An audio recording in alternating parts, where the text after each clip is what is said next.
Բարև ձեզ, Instaface-ի այս թողարկմանը դիտեք։ Ինչպես Քոչարյանը կոտրեց Փաշինյանի խաղաղության մասին միֆը եւ Թրամփի ուղին Հայաստանի համար շահեկան դարձնելու առաջարկ արեց։ Ռոբերտ Քոչարյանի ասուլիսից բավականին անակնկալի են եկել ԿՊԱ-ականները։ Սև ամպեր են կուտակվել Գյումրու ընդդիմադիր քաղաքապետ Վարդան Ղուկասյանի գլխին, Փաշինյանը նրան պաշտոնազրկելու օպերացիա է սկսել։ Պետք է ուղղակի դուրս շպրտեն քաղաքական եւ հանրային դաշտից։ Այսինքն ուր տանել այդ մարդուն լուսին, թե կյանքից զրկել։ Համացանցում քննարկում են ԿՊԱ-ական Արգիշտի Մեխակյանի սկանդալային հայտարարությունն ու մեղադրում նրան Արցախյան ազատամարտում զոհված հոր վաստակը ուրանալու մեջ։ Որդին դուրս է եկել իր հոր հիշատակի դեմ։ Եվ շաբաթվա հումորային ու մեմերի առիթ դարձած միջադեպը Շաքիի ջրվեժում գենդեր փարթի կազմակերպողները տուգանվել են 80,000 դրամով։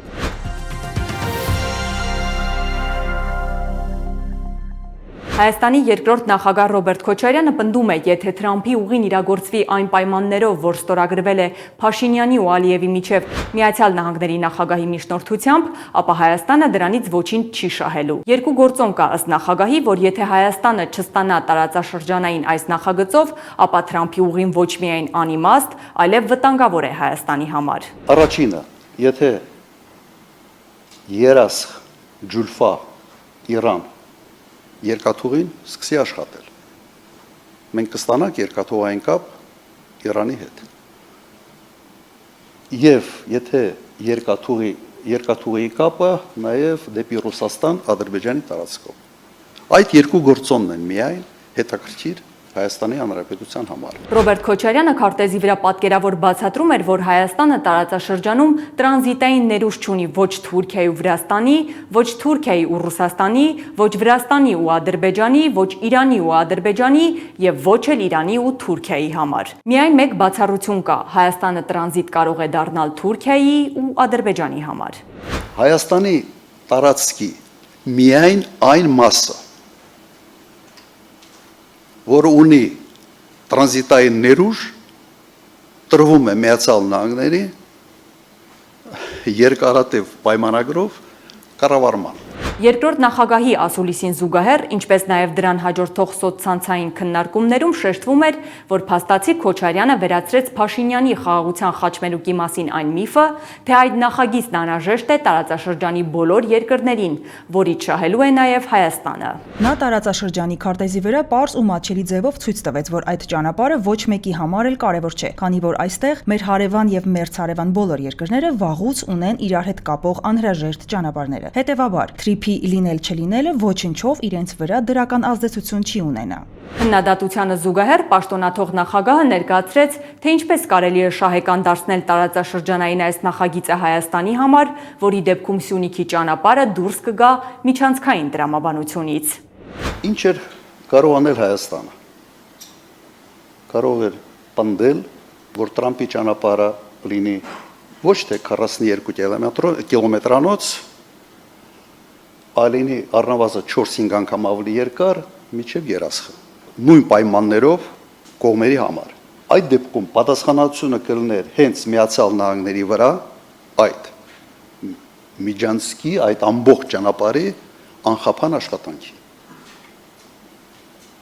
Հեշտ էր սրան հասնել, այո հեշտ էր, որովհետև Միացյալ Նահանգների շահը այստեղ ակնհայտ երևում է։ Եվ այդ պարագայում Ալիևը ստիպված պետք է լիներ ճանապարհներ գտնել կամ հետաձգելու կամ մերժելու։ Սա այլընտրանքային առաջարկ էր Թրամփի վարչակազմին, որը 3 ժամ տևած ասուլիսում Ռոբերտ Քոչարյանի ամենագլխավոր հայտարարությունն էր, որն ուներ հստակ ուղերձ։ Թրամփը ստացել է 30-40 կիլոմետրանոց ճանապարհ, որ Նիկոլի դեպքում իրականություն չի դառնալու։ Թրամփը կարող է ստանալ դրա 4-5 անգամը, եթե Հայաստանում ընդդիմությունը գա իշխանության։ Ու իդեպ Քոչարյանը էնդի ադը գայը չի, նրա խոսքը խոսք է։ Թրամփի վարչակազմին Ռոբերտ Քոչարյանի արված առաջարկը իշխանությունը սրերով ընդունեց։ Իր ասած կոնցեպտը նրա մասին է, որ ինչ-որ մի հատ էլի մանյովր անենք, ֆոկուսներ անենք, ինքը սիրում էր այդ ֆոկուսները, որպեսզի Ադրբեջանը հրաժարվի եւ չլինի, բայց մենք ուզում ենք, որ լինի։ Օգոստոսի 8-ի փաստաթղթերում Հայաստանի շահը զրոյի է հավասարեցնում, իրականում անտեսելով մեր պետության համար կենսական երկու գործոն՝ խաղաղությունը եւ ապաշրջափակումը։ Թրիփի վերաբերյալ Ռոբերտ Քոչարյանի ուղերձն այն էր, որ եթե ինքը գա իշխանության, տարածաշրջանային այս նախագիծը չի չեղարկվելու, ինչը շահարկում էին իշխանական քարոզիչները։ խիստ անակնկալ են եկել, որտեվ Հայաստանի Հանրապետության երկրորդ նախագահը բոլորովին այլ բան ասաց։ Ընդհակառակը նա ասաց, պետք է ընդլայնել այդ նախագիծը, պետք է ամերիկացիներին անունը թողել Թրամփի ուղի, պետք է ընդլայնել նախագիծը, պետք է լինեն ավելի երկար, ավելի մեծ, որպեսզի Հայաստանը կոնկրետ շահ ունենա, ոչ թե ընդհանրապես Նիկոլ Փաշինյանը ունենա մի հատ լուսանկար։ Եվ պետք է այդ նախագծում ներառվեն եւ ամերիկացիներ, եւ ռուսներ իհարկե պետք է դրանից օգտվեն, եւ իրանցիները պետք է օգտեն։ Այդ ամբողջ ինքը ներառեց, ինչը շատ մեծ մեսիջ է, կարծում եմ, բոլոր միջազգային խաղացողներին, որ Հայաստանի Հանրապետության երկրորդ նախագահը փաստորեն պատրաստվում է համագործակցության լայն դաշտի բոլոր կողմերի հետ։ Երկրորդ նախագահը նշում է, որ այս ամենը, որ այդ պայմանագիր են կնքել, ինչ դա բոլորովին խաղաղություն չէ, դա զինադադար է, որովհետև դա այդտեղ չկա երաշխավոր, ինչ է լինի, կախված ընդհանրապես մեկ մարդու, այն է Ալիևի ցանկությունից, տրամադրությունից է կախված եւ չկա որևէ երաշխավոր, իսկ ինքը առաջարկում է խաղաղություն, որը կունենա երաշխավոր։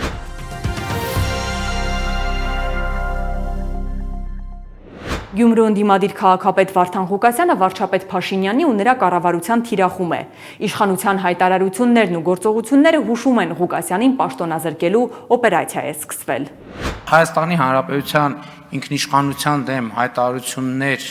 անողներին մենք պետք է ուղղակի դուրս շպրտենք քաղաքական եւ հանրային դաշտից։ Ինչպես քաղաքական մեթոդներով եւ բոլոր այն մեթոդներով, որոնք կարելի է կիրառելի է ժողովրդավարական երկրում,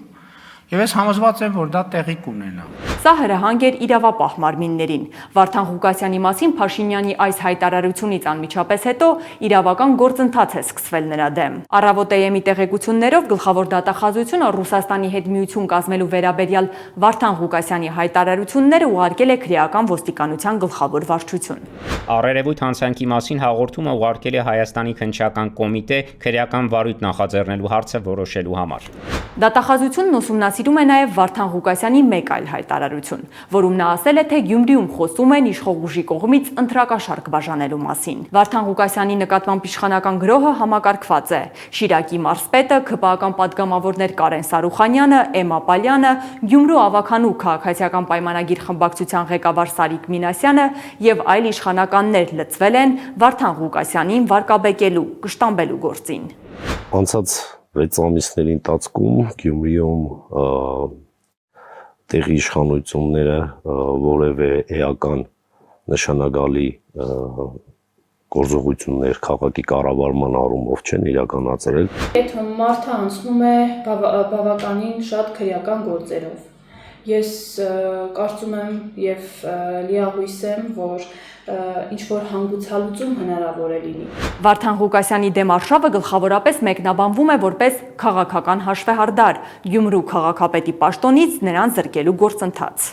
Պարզ ասում են, որ Գյումրիում սպասվում է փառաքարի ճակատագիրը։ Սրանք ամեն գնով մինչև 26 թիվը Գյումրիում իշխանությունը պետք է փոխեն։ Այնինչ անում է Նիկոլ Փաշինյանը Գյումրիում, իրականում նրան պետք է սեփական թիմում իր հեղինակությունը պահելու եւ Էջմիածնի ընտրություններում ընդդիմությանը ձայն տալ պատրաստվողներին ցույց տալու համար, որ միևնույն է, բոլոր շորինական ու ժողովրդավար ճանապարհներով ցանկացած պաշտոն խլվելու ու դրվելու է Նիկոլա ստրուկների տակ։ Գյումրու քաղաքապետի դեմ իշխանության գործողություններն այս շաբաթվա ընթացքում ակտիվացան։ Գյումրիում պարեկները կանգնեցրել էին Ղուկասյանին քաղաքապետարան տանող զրահապատ մեքենան ու պատճառաբանել, թե այն չի համապատասխանում շահագործման կանոններին։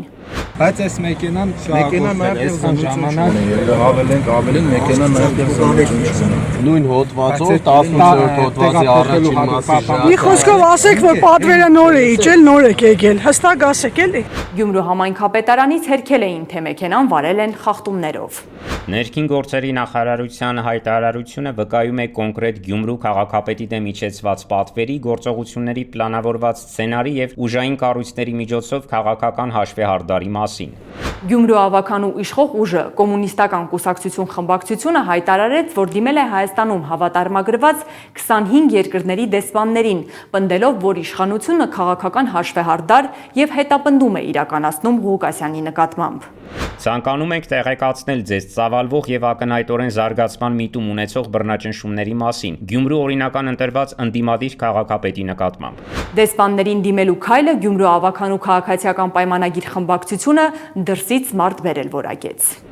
Վարդան Ղուկասյանը այդպես էլ չկարողացավ համակերպվել այն անհերքելի պարզ ճշմարտության հետ, որ Հայաստանի Հանրապետությունը օրենքի երկիր է, ինքնիշխան եւ որ դրսից մեր երկրի վրա մարդ բերելու իր իմացած ձևերը վաղուց տեղ չունեն մեր երկրում։ Ինչու են Փաշինյանն ու նրա թիմը պատերազմ սկսել Վարդան Ղուկասյանի դեմ։ Ընդդիմադիր գործչին լռեցնելու հերթական փորձ, թե ընտրություններին ընդառաջ Փաշինյանը փորձում է իրենով անել Հայաստանի բնակչության քանակով երկրորդ խոշոր քաղաքը։ Պատասխանում են գյումրեցիները։ Իրանք կուզեին իրաց մարդը դնեն, դրածո եղնեն, ոչ թե ընդրված։ Ընդրված իրանք ծեր չտա, իրանք չի լսի։ Ուզազենեն է որա ինքը քպը դառնա, իրանց պես եղնի, կամ պաշտոնից հեռացնեն։ Եթե որ հանգարտ պես Վարդան նոր հանեն, թե քաղաքը դեռ կկորտանվի։ Գյումրեցիներս թույլ չենք տալու, մեր թասիբը թույլ չի տալիս, որ մեր ընդրյալին այսպես նսեմացնեն։ Կհաջողի արդյոք Փաշինյանը ընդդիմադիր քաղաքապետին պաշտոնազրկելու հարցում Վարդան Ղուկասյանը վստահեցնում է չի նահանջելու։ Ես մինչև վերջ պահելու եմ ինձ, չեմ կոդրվելու միանշանակ։ Ես կոչ եմ անում իմ ընտրողներին, ձեր ձայնը ելեք պաշտպանեք, մի թողեք իմ վրա։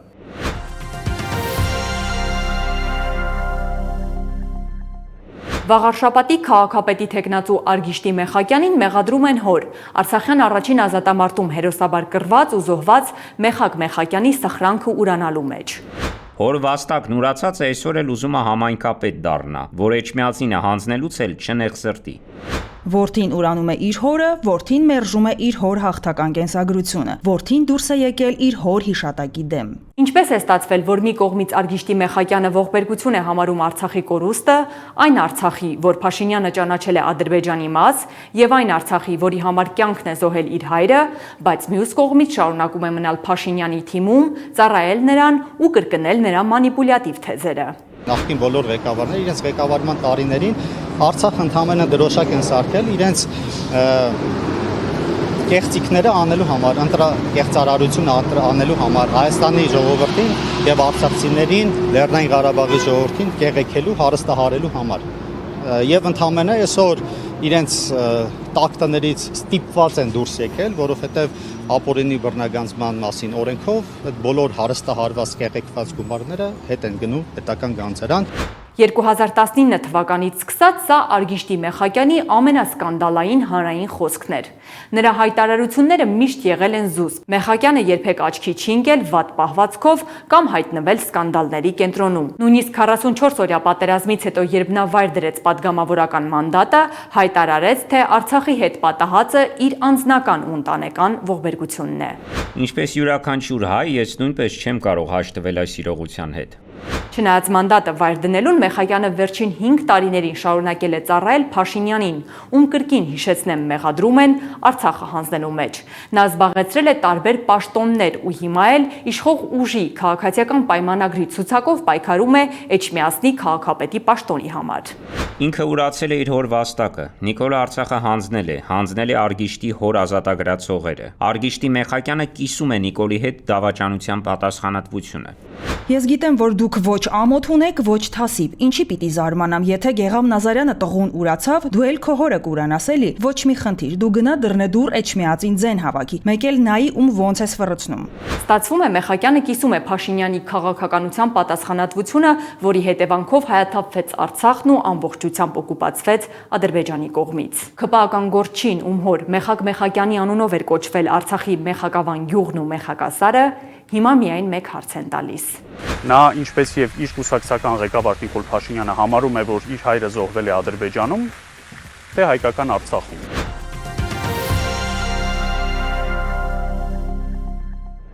Եվ վերջում շաբաթվա ամենահումորային թեմայի մասին։ Սոցցանցերի օգտատերերին ցնցել էր Շաքիի ջրվեժում երեխայի սեռը պարզելու նպատակով արված գենդեր փարթին, որը պարզվեց արվել է օրենքի խախտմամբ։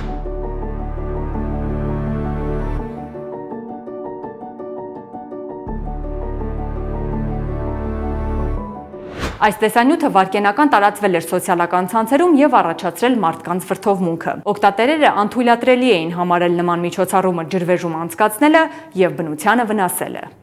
Բարդակա հոզորով չի։ Այսքան տգետ ու անշնորհք։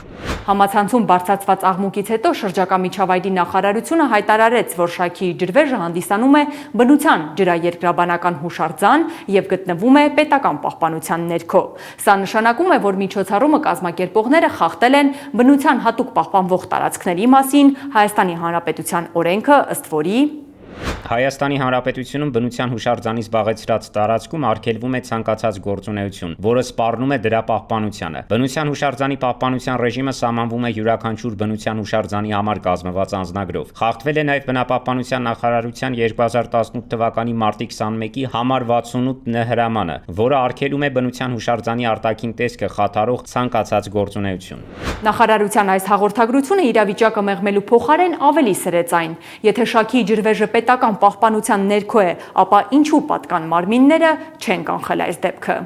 Շաքիի ջրվեժում գործում է պահակային ծառայություն գիշեր ու ցերեկ։ Ինչ է, մարդիկ իրենց գործառույթները չգիտեն, ինչու ժամանակին չեն կանխել այդ անօրինական արարքները։ Բա եթե պահպանվում է պետության կողմից, ո՞նց են սենց բան արել, այդ ովքեր են հսկում։ Շրջակա միջավայրի նախարարության հաղորդագրությունից 4 ժամ անց բնապահպանության եւ ընդերքի տեսչական մարմինը հաղորդեց, որ հարուցված վարչական վարույթի ընթացքում պարզվել է, որ Սիսիանի բնակիչ ԱՕ-ն ջրվեժը գունավորելու նպատակով օգտագործել է սննդային հավելում համարվող գունանյութ։ Լաբորատոր հետազոտության նպատակով կատարվել են ջրի նմուշառումներ։ Ջրի որակի փոփոխության դեպքում կհաշվարկվի ջրային ռեսուրսներին պատճառված վնաս։ Քաղաքացի ԱՕ-ն ենթարկվել է վարչական պատասխանատվության բնության հատուկ պահպանվող տարածքի ռեժիմը խախտելու համար։ Շաքիի ջրվեժում գենդեր փարթի իրականացնողները տուգանվել են 80,000 դրամով։ Դեռ հայտնի չէ, տվյալ գործունեության արդյունքում ջրի որակի փոփոխություն եղել է թե ոչ։ Երեխայի սեռը պարզելու համար Շաքիի ջրվեժը գունավորելու թեման սոցցանցերում մեմ էր դարձել։